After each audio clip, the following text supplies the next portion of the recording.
O maior inimigo de um comunista não é o livre mercado, é outro comunista que não é seu amigo.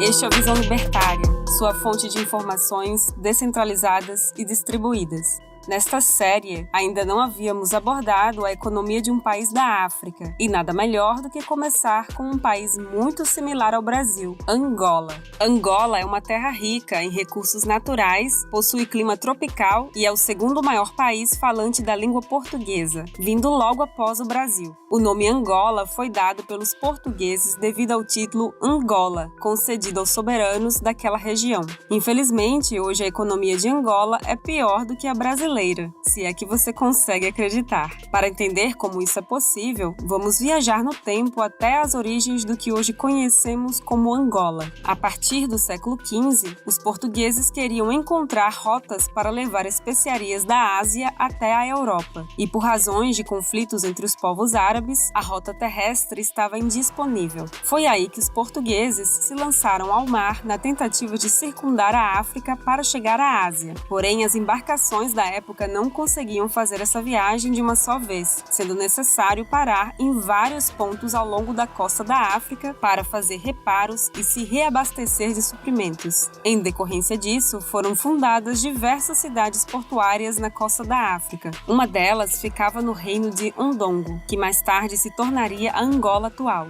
Grande parte dos escravos exportados para o Brasil partiu de Angola, sendo vendidos pelos reis de Ondongo. Por causa do grande movimento de mercadorias nessa cidade portuária, havia uma grande concentração de pessoas por lá, e como a cidade estava sob domínio do governo português, rapidamente Angola se tornou colônia de Portugal. Aquela visão de que os estados europeus chegaram com armas e dominaram os povos de suas colônias é tão falsa na África quanto foi aqui no Brasil. Em sua maioria, a dominação era coercitiva e econômica. O uso da força era bem mais raro do que você pensa. Porém, no século XX, Angola passou a lutar por sua independência. Apesar de existir um grande movimento político pelo fim do colonialismo e um clamor popular para libertar as colônias, aqui temos que fazer uma análise sob uma ótica que muitas vezes é deixada de lado nessa questão, o fator econômico. Quando o colonialismo começou por volta do século XV, a forma de governo dos países europeus era a monarquia. O rei governava porque ele era o escolhido de Deus e todos deveriam obedecê-lo, independentemente da qualidade do seu governo. Porém, conforme essa justificativa furada perdia força, muitos impérios caíram e o novo Estado deveria ser obedecido porque fornecia serviços públicos gratuitos e de qualidade para seu povo. Claro que isso também era mentira, mas veja a mudança de narrativa.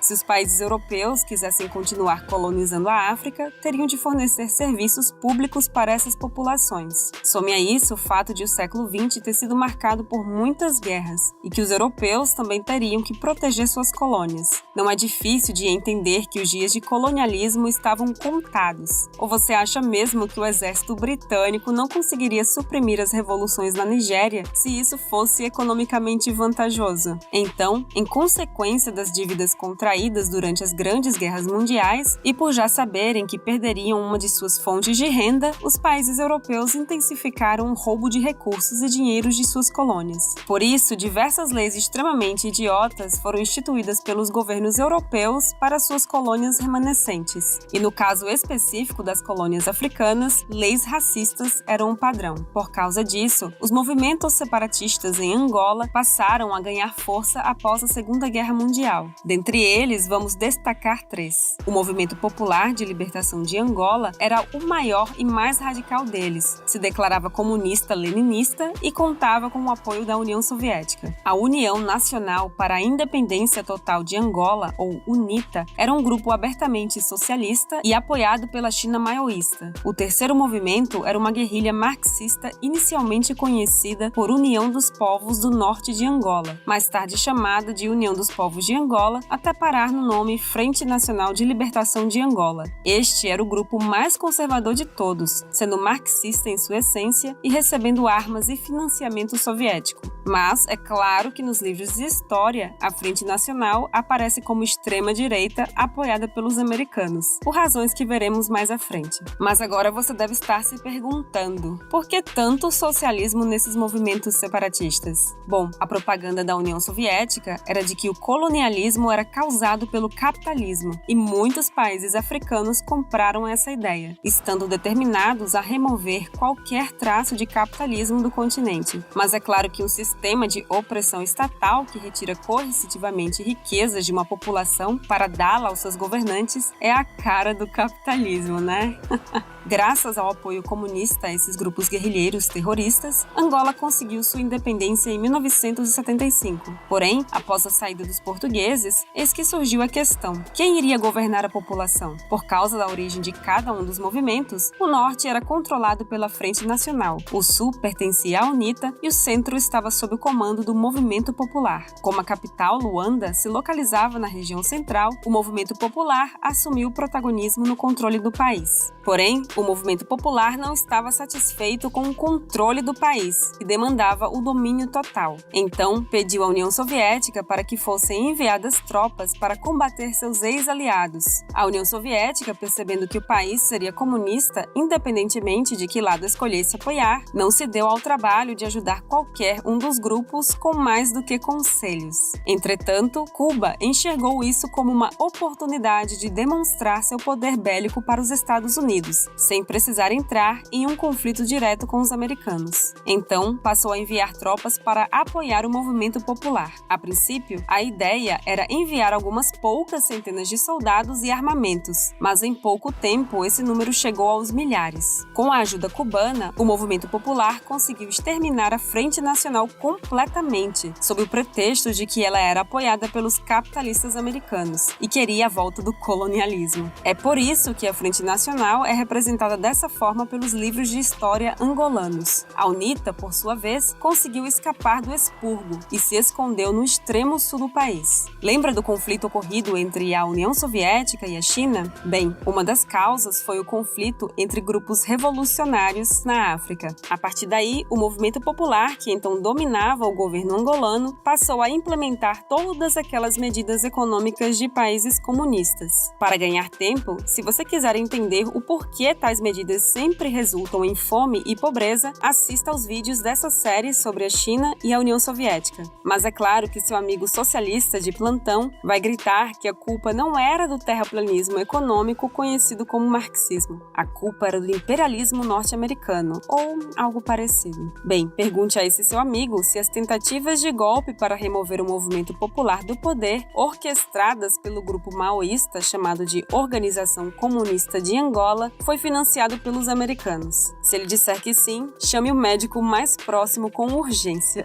Porém, tudo mudou nos anos 90, com a queda da União Soviética. Em 1990, o movimento popular disse que iria abandonar o marxismo e adotar a social-democracia, e chegou a marcar eleições para 1992. Vendo isso, a UNITA aceitou fazer um acordo de paz em 91 e decidiu participar das eleições do ano seguinte. O resultado dessas eleições foi uma vitória esmagadora para o movimento popular. A veracidade dessas eleições, bem, fica para você imaginar. Mas o fato é que a UNITA não aceitou a contagem de votos. E o que foi que o recém-social-democrata Movimento Popular fez em resposta? Bem, assim como foi sua vitória nas urnas, eles decidiram esmagar a UNITA, no que mais tarde seria conhecido por Massacre do Dia das Bruxas ou Guerra dos 3 Dias. Milhares de membros e apoiadores da UNITA foram brutalmente massacrados. Sem dúvida, a conversão do marxismo para a social-democracia estava dando seus frutos. Por causa disso, Angola se tornou uma forma de governo interessante. Não existem eleições para presidente. As pessoas votam nos 2 partidos existentes: o Movimento Popular, que é a maioria e está no poder desde então, e a oposição, geralmente a UNITA, que sempre que cresce acaba sendo esmagada pelo Movimento Popular.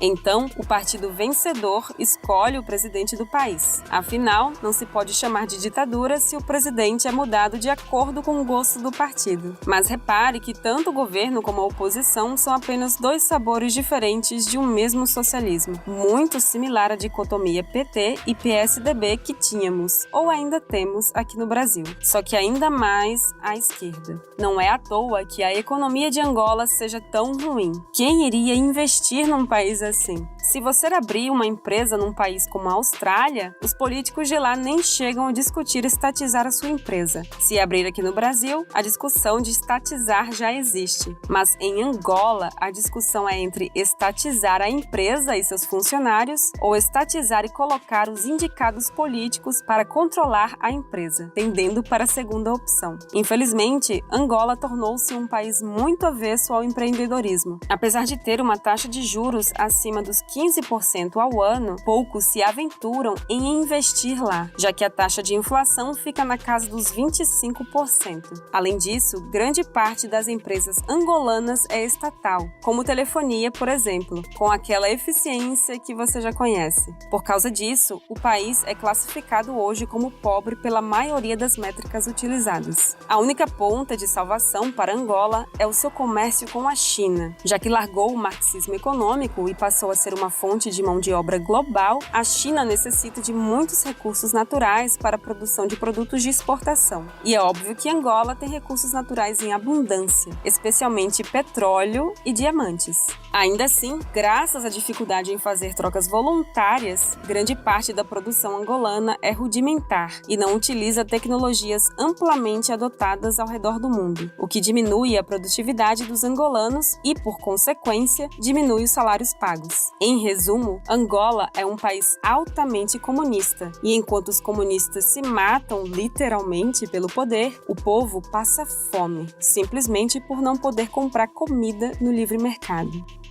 Obrigada por sua audiência. Este artigo foi sugerido e escrito por Liberoad, com a participação especial do angolano Senso Crítico e revisada e narrada por Baby Oda. Se você gosta do nosso conteúdo, inscreva-se no canal e clique no ícone de campainha para não perder os próximos vídeos. Se você quiser contribuir com o canal e sugerir uma pauta, vá ao nosso site visãolibertaria.com. Até a próxima!